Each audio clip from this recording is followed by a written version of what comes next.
सबसे पहले जो मोस्ट अवेटेड वेडिंग जो थी सिद्धार्थ कियारा की कल हो चुकी है, क्या कहना चाहेंगे आप उनकी वेडिंग के बारे में, और क्या आपने कुछ चेक किया है as astrology wise? First of all तो सिद्धार्थ और कियारा को मैं बहुत बहुत बधाई देना चाहूँगी कि उनकी लाइफ बहुत अच्छी रहे और वो बहुत खुश रहे, एक दूसरे के साथ हमेशा रहें। और जहाँ तक, क्योंकि मैं न्यूमरोलॉजिस्ट हूँ, तो जब भी कुछ होता है, कोई भी इवेंट होता है, तो मेरे को एक नेचुरल इंस्टिंक्ट होता है कि मैं चेक करती हूँ। तो अगर मैंने उनके नंबर्स देखे हैं, सिद्धार्थ मल्होत्रा जो है वो 16 जनवरी 1985 बॉर्न है, जो इंटरनेट पे उनका डेट ऑफ बर्थ है। और ऐसे ही कियारा का है 31 जुलाई 1992।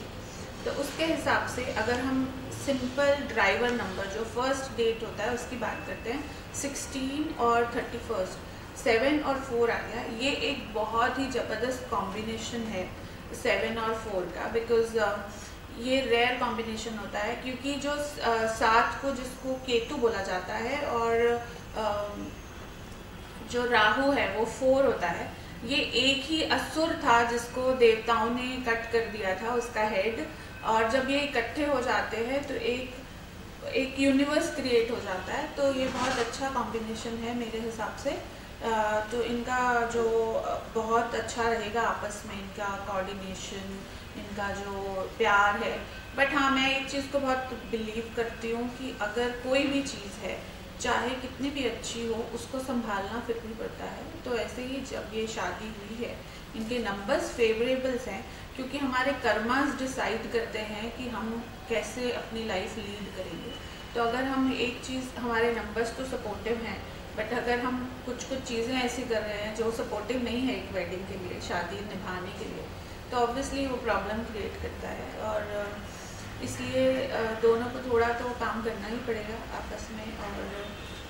और इनकी पर्सनालिटीज़ भी मुझे बहुत अच्छी लगती है। जैसे सिद्धार्थ है, वो उन्होंने, बिकॉज उनके पास 1 और 6 की स्ट्रॉन्ग पावर है, तो उन्होंने बाहर से, इंडस्ट्री से नहीं हो के भी, he was launched by Karan Johar, जिन पे सबसे बड़ा नेपोटिज्म का ब्लेम किया जाता है, but he launched him, so he got that chance to with the big brand.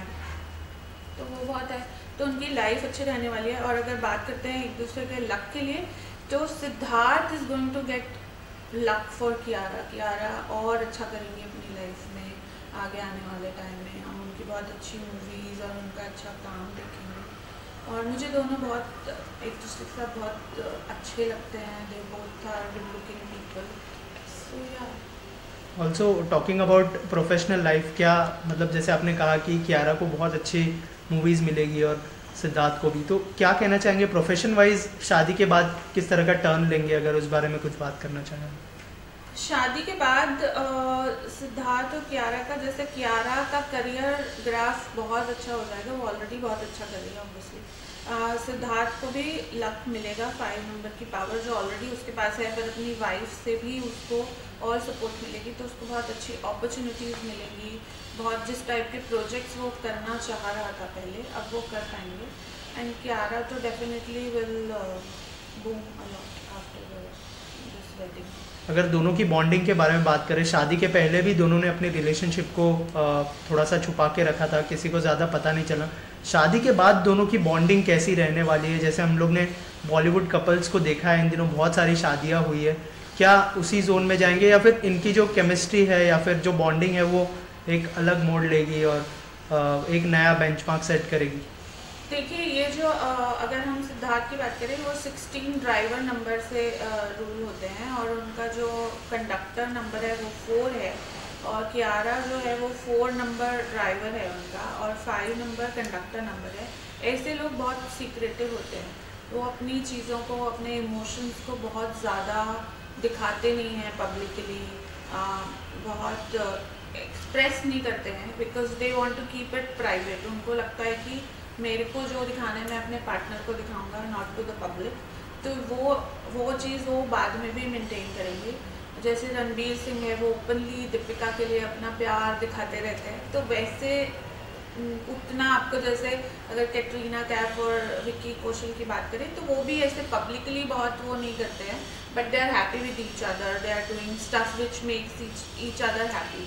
So the same way this will also work, where they will have strong bonding with each other, but they might not expose it to the public and media के सामने वो उतना express नहीं करेंगे. Obviously now they are married, they will be seen together and अभी तो openly disclose हो ही गया है, so there is nothing to hide. But हाँ, थोड़ा उनका रहेगा, उनका जो secretive nature है for their personal life, they will maintain it.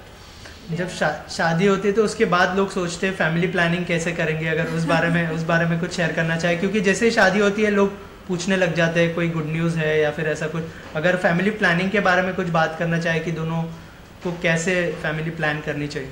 Family अगर प्लानिंग की बात करें तो कियारा के नंबर्स के हिसाब से फैमिली की जब बात आती है तो हम फीमेल के नंबर्स ज़्यादा काउंट करते हैं. तो उसके हिसाब से अगर वो अभी तो उनका पर्सनल ईयर है वो 8 का चल रहा है, तो 1 जब पर्सनल ईयर आ जाता है जो कि नेक्स्ट ईयर होएगा वो 2025 में, तो तब they can plan a baby. तो बेबी प्लान करना मोस्टली वैसे कपल के हाथ में होता है, बट अगर नंबर्स की बात करते हैं तो 2025 is a good year for them to start their family numerological. तो मैं तो वही बोलूँगी, और आगे उनकी मर्जी है, जब उनको कंफर्टेबल लगेगा एंड उनके प्रोजेक्ट्स के हिसाब से दे विल प्लान.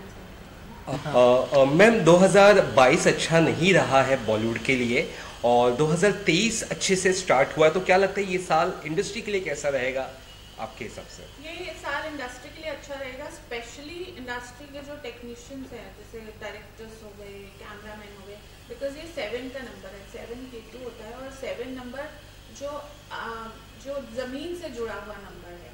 तो जो भी लोग बिहाइंड द कैमरा है उनको बहुत ज़्यादा रिकॉग्निशन मिलेगी. अगर आप देखें पठान में भी लोगों ने उसके स्क्रीन प्ले को बहुत अप्रिशिएट किया है, उसकी डायरेक्शंस को बहुत, और उनका जो एक्शन सीक्वेंस है उसको लेके बहुत किया है. सो ऐसे ही जो भी मूवी आएगी स्पेसिफिकली उनके लिए मेंशन ज़रूर रहेगा, जो बिहाइंड द सीन काम कर रहे हैं और जो बहुत मेहनत कर रहे हैं. बट ये ईयर है उनको रिकॉग्निशन मिलने का, उनको फेम मिलने का, उनको पहचान मिलने का. Thank you.